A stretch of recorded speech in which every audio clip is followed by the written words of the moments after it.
Salam Julie dear students, I am Diskida Ummo, lecturer chemistry presently posted at High Secondary School Timisgam। आज हम करेंगे chemical kinetics. Chemical kinetics जो है वो branch of physical chemistry है जो deal करते हैं स्टडी ऑफ रेट और स्पीड ऑफ रिएक्शन क्या होते हैं, मैकेनिज्म और पाथ ऑफ रिएक्शन कौन से फॉलो होते हैं और फैक्टर्स जो अफेक्ट करते हैं path and rate of reaction, इन सब को हमें पढ़ना है केमिकल काइनेटिक्स में। फर्स्ट हम करेंगे rate of reaction. Rate of reaction, rate of reaction को हम डिनोट करते हैं स्मॉल आर से। इसको हम डिफाइन करते हैं as change in concentration, change in concentration of reactant, reactant और प्रोडक्ट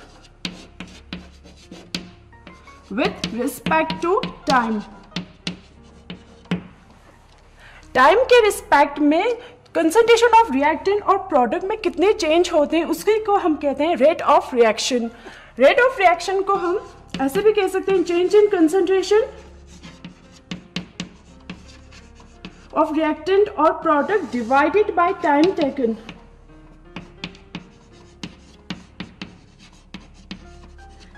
रेट ऑफ रिएक्शन जो होंगे वो ऑलवेज पॉजिटिव होंगे। अगर हम रेट ऑफ रिएक्शन को लिखे इन टर्म्स ऑफ रिएक्टेंट के केस में वो होंगे minus change in concentration of reactant upon change in time, और प्रोडक्ट के टर्म्स में जब हम लिखते हैं उसको change in concentration of product upon change in time. यहां पर रिएक्टेंट के केस में यहां पर माइनस साइन है, ये इसलिए क्योंकि with passage of time concentration of reactant जो होते हैं वो डिक्रीज होते हैं, C2 जो होते हैं फाइनल कंसंट्रेशन होते हैं वो कम होते हैं इनिशियल कंसंट्रेशन से, जिसकी वजह से यहां पर जो वैल्यू आएंगे वो नेगेटिव आएंगे। हमें पता है रेट जो होते हैं वो हमेशा पॉजिटिव होते हैं, इसलिए हमने यहाँ पर रखा है नेगेटिव साइन, जिसकी वजह से नेगेटिव नेगेटिव पॉजिटिव हो जाए रिएक्टेंट के केस में। और प्रोडक्ट तो ऑब्वियसली यही होती है, कंसंट्रेशन जो फाइनल के होते हैं वो ज़्यादा होते हैं, ये तो ऑलवेज पॉजिटिव आएंगे इन टर्म्स ऑफ प्रोडक्ट के केस में। इसके बाद हम निकालेंगे units of rate of reaction जो कि होते हैं चेंज इन कंसंट्रेशन। कंसंट्रेशन जो होते हैं वो होते हैं हमारे कंसंट्रेशन के यूनिट्स मोल पर लीटर अपॉन टाइम के यूनिट होते हैं सेकंड। इसको हम ऐसे भी लिख सकते हैं मोल पर लीटर पर सेकंड। ये हो गया हमारा rate of reaction. Rate of reaction जो होते हैं वो टू टाइप्स के होते हैं। फर्स्ट है हमारे एवरेज रेट ऑफ रिएक्शन, इसको हम और एवरेज, इस एवरेज रेट ऑफ रिएक्शन को हम डिफाइन करते हैं as change in concentration of reactant और product over a period of time.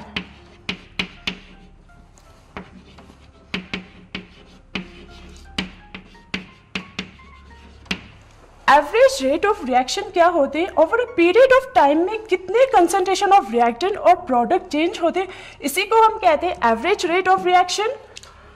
Average rate of reaction जो होते हैं वो इक्वल्स जो होते हैं माइनस रिएक्टेंट के केस में नेगेटिव साइन, यहाँ पर चेंज को हम डिनोट करते हैं डेल्टा से, change in concentration of reactant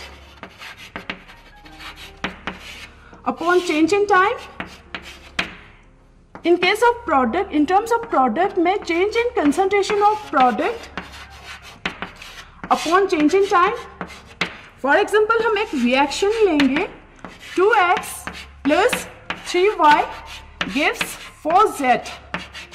In this case अगर हम एवरेज रेट ऑफ रिएक्शन को देखें,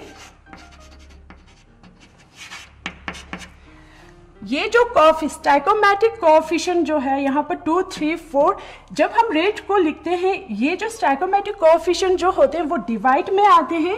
ये रिएक्टेंट है तो -1/2 change in concentration of x divided by change in time.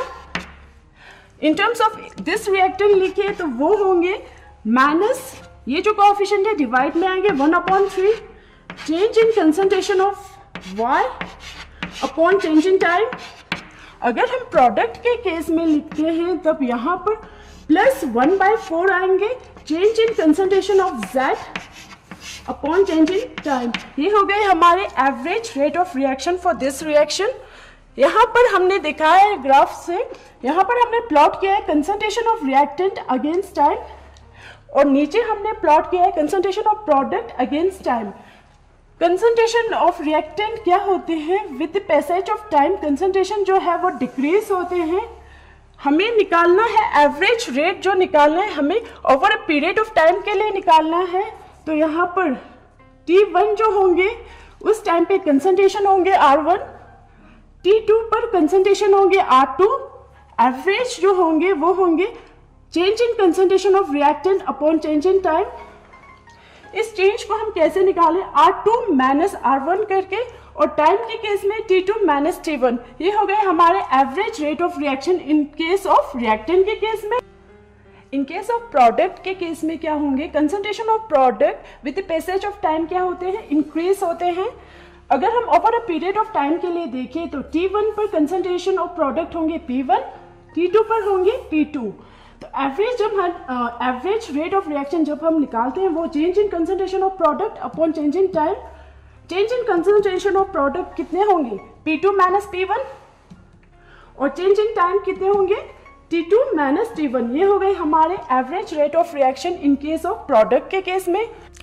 Second type of rate of reaction है हमारे instantaneous rate of reaction. Instantaneous rate of reaction. Instantaneous rate of reaction को हम define करते हैं as change in concentration of reactant और product at a particular instant of time पे कितने change हो रहे हैं कंसंट्रेशन ऑफ प्रोडक्ट और कंसंट्रेशन ऑफ रिएक्टेंट में. उसी को हम कहते हैं instantaneous rate of reaction.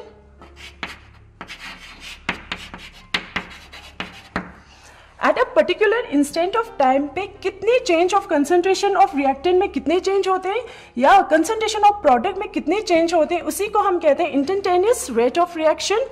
Instantaneous rate of reaction को हम डिनोट करते हैं R instantaneous, which is equals to negative. Reactant के केस में नेगेटिव होते हैं और चेंज को यहाँ पर डिनोट करते हैं स्मॉल d से, change in concentration of reactant upon change in time. Product के केस में change in concentration of product upon change in time. For example यहाँ पर हम एक रिएक्शन लेंगे 3A plus 4B gives 5C. इस केस में अगर हम इंस्टेंटेनियस रेट ऑफ रिएक्शन को निकालें तो ये होंगे change in concentration of A. इसको हम ऐसे भी लिख सकते हैं, रिएक्टेंट है तो माइनस, कोएफिशिएंट है तो डिवाइड में 1/3 change in concentration of A upon change in time. In terms of B में अगर हम रेट को लिखने चाहें तो वो इस तरह लिख सकते हैं 1/4 रिएक्टेंट है तो यहाँ पर minus 1/4 change in concentration of B upon change in time. Product के केस में ये होंगे 1/5 change in concentration of C upon change in time. ये हो गए हमारे इंस्टेंटेनियस रेट ऑफ रिएक्शन. अगर हम ग्राफ पर देखें ये है instantaneous rate of reaction for a very short time के लिए देखते हैं हम। यहाँ पर एक टेंजेंट ड्रॉ किया है, यहाँ पर हमने very small change in time, यहाँ पर very small change in concentration of R को दिखाया है। इसी को हम कहते हैं instantaneous rate of reaction reactant के केस में। प्रोडक्ट के केस में यहाँ पर स्मॉल चेंज इन टाइम और small change in concentration of product, इसी को हम कहते हैं change in concentration of product upon change in time, इसी को हम कहते हैं instantaneous rate of reaction. Next हम करेंगे factor which affect rate of reaction. First factor है हमारे nature of reactant.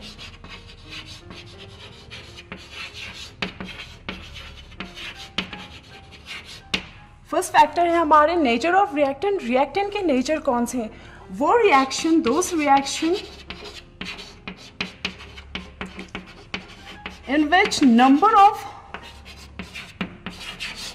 bond rearrangement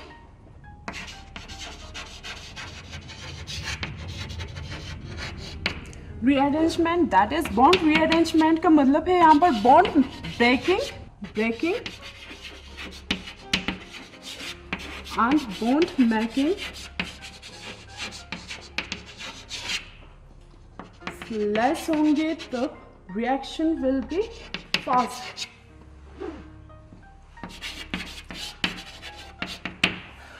वो रिएक्शन जिनमें नंबर ऑफ बॉन्ड रीअरेंजमेंट का मतलब है यहाँ पर बॉन्ड ब्रेकिंग और बॉन्ड मेकिंग कम होंगे, वो वाले रिएक्शन हमारे फास्ट होंगे।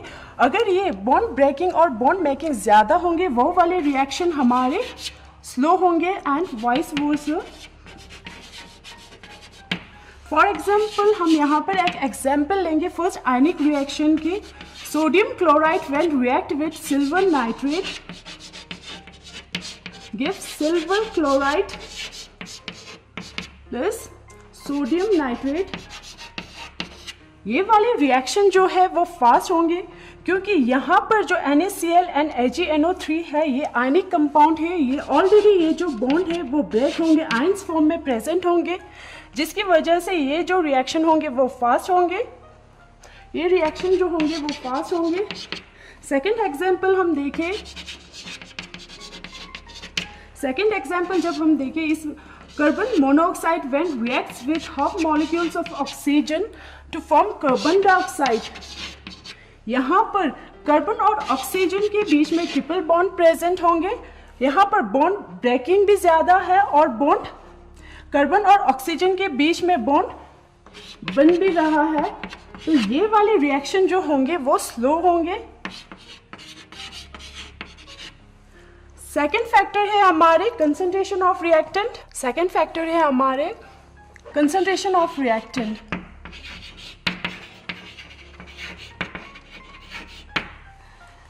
Concentration of reactant second factor है। According to law of mass action के अकॉर्डिंग रेट ऑफ रिएक्शन जो होते हैं वो डायरेक्टली प्रोपोर्शनल होते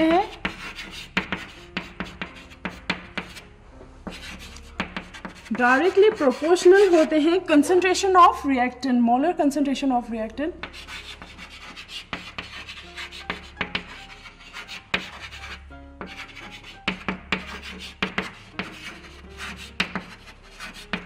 यहाँ पर क्या होते हैं, रेट ऑफ रिएक्शन आर जो होते हैं according to law of mass action, rate of reaction R जो होते हैं वो डायरेक्टली प्रोपोर्शनल होते हैं concentration of reactant. For example हम यहाँ पर एक रिएक्शन लेंगे, नाइट्रोजन N2 जब रिएक्ट होंगे 3 मोल्स ऑफ हाइड्रोजन के साथ हमें मिलेंगे 2 moles of ammonia. In this case rate of reaction जो है वो डायरेक्टली प्रोपोर्शनल होंगे concentration of nitrogen and concentration of hydrogen per. Rate of reaction is directly proportional to concentration of N2 and concentration of H2. यहाँ पर rate जो होंगे, proportionality sign अगर हम हटाए तो यहाँ पर रेट कांस्टेंट के जो है वो रेट कांस्टेंट है N2। इन दिस केस अगर हम कंसंट्रेशन ऑफ रिएक्टेंट N2 और H2 को इंक्रीज करते हैं तो रेट ऑफ रिएक्शन भी इंक्रीज होते हैं। अगर concentration of nitrogen and hydrogen को डिक्रीज करते हैं तो रेट ऑफ रिएक्शन भी डिक्रीज होते हैं। ये हो गए हमारे second factor concentration of reactant. Third factor है हमारे टेम्परेचर।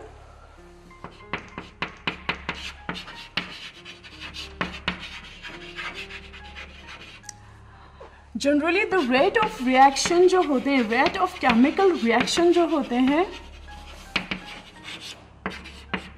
वो जनरली इंक्रीज होते हैं जब हम टेम्परेचर को इंक्रीज करते हैं।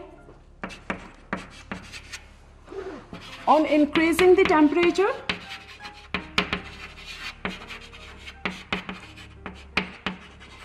इन जनरल जब हम टेम्परेचर को 10 डिग्री सेल्सियस राइज कर देते हैं तो रेट ऑफ रिएक्शन जो है डबल हो जाते हैं।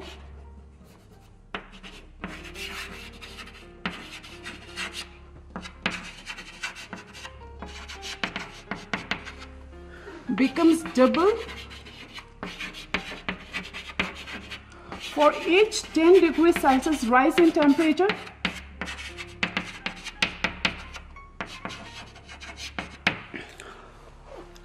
जनरली जो रेट ऑफ केमिकल रिएक्शन होते हैं वो इंक्रीज होते हैं जैसे ही हम टेम्परेचर को इंक्रीज करते हैं। In general rate of reaction जो होते हैं वो डबल होते हैं हर एक 10 degree Celsius rise in temperature. For example हमारे पास एक रेट 35 डिग्री सेल्सियस पे हमारे पास रेट है मान लो 0.096।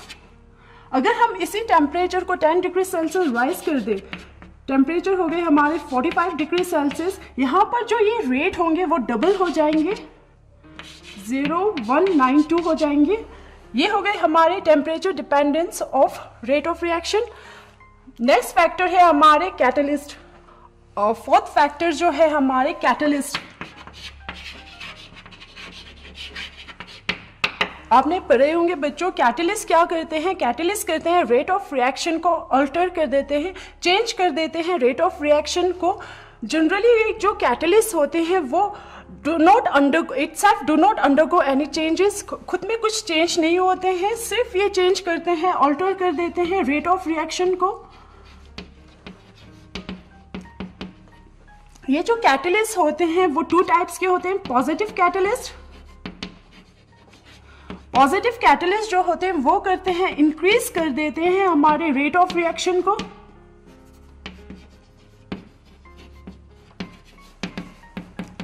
और दूसरा कैटलिस्ट होते हैं हमारे नेगेटिव कैटलिस्ट। ये जो कैटलिस्ट होते हैं वो कर देते हैं डिक्रीज कर देते हैं रेट ऑफ रिएक्शन को। कैटलिस्ट जो होते हैं वो एक्चुअली क्या कर देते हैं, वो चेंज कर देते हैं एनर्जी ऑफ ट्रांजिशन स्टेट को।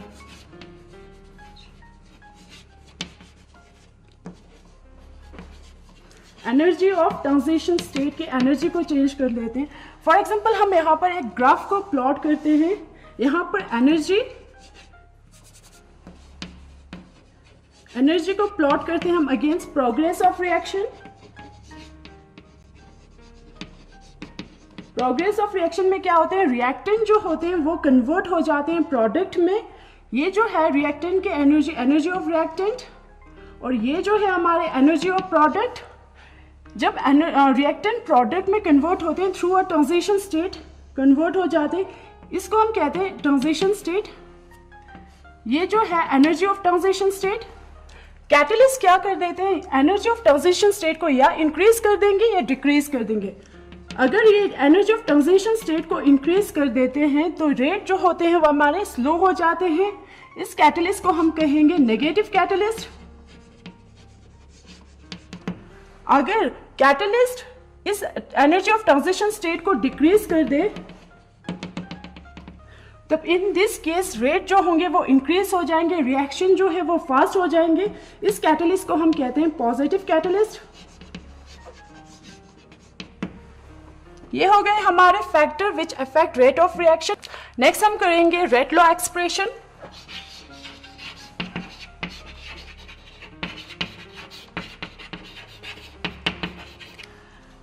रेट लॉ एक्सप्रेशन को हम डिफाइन करते हैं the experimental variation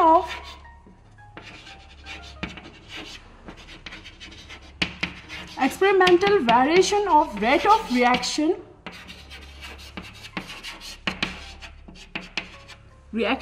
with molar concentration of reactant।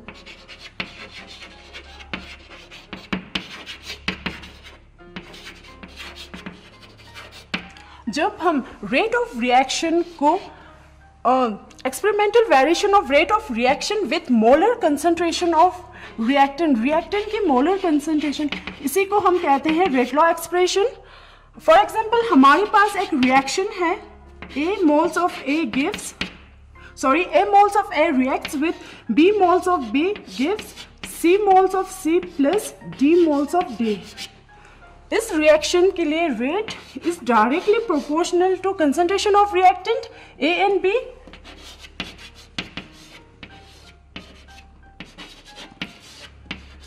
यहां पर जो X and Y जो है वो may और may not be same with stoichiometric coefficient के साथ सेम भी हो सकते हैं, नहीं भी हो सकते। जब हम इस प्रोपोर्शनैलिटी साइन को हटाते हैं यहां पर कांस्टेंट आ जाते हैं, rate constant.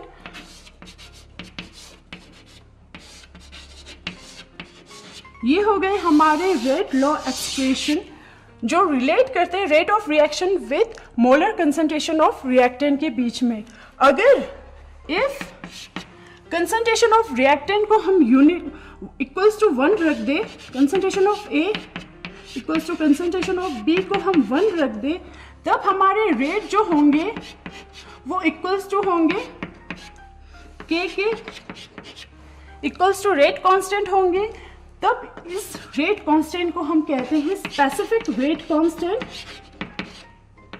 Specific rate constant, और हम इसको कह सकते हैं वेलोसिटी कांस्टेंट। ये हो गए हमारे रेट लॉ एक्सप्रेशन। नेक्स्ट हम करेंगे molecularity of reaction.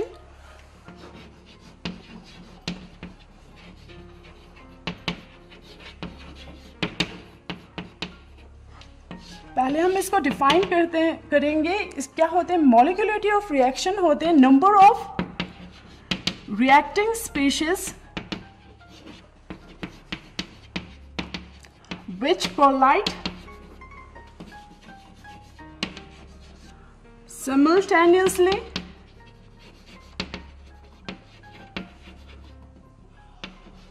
to bring out a chemical reaction.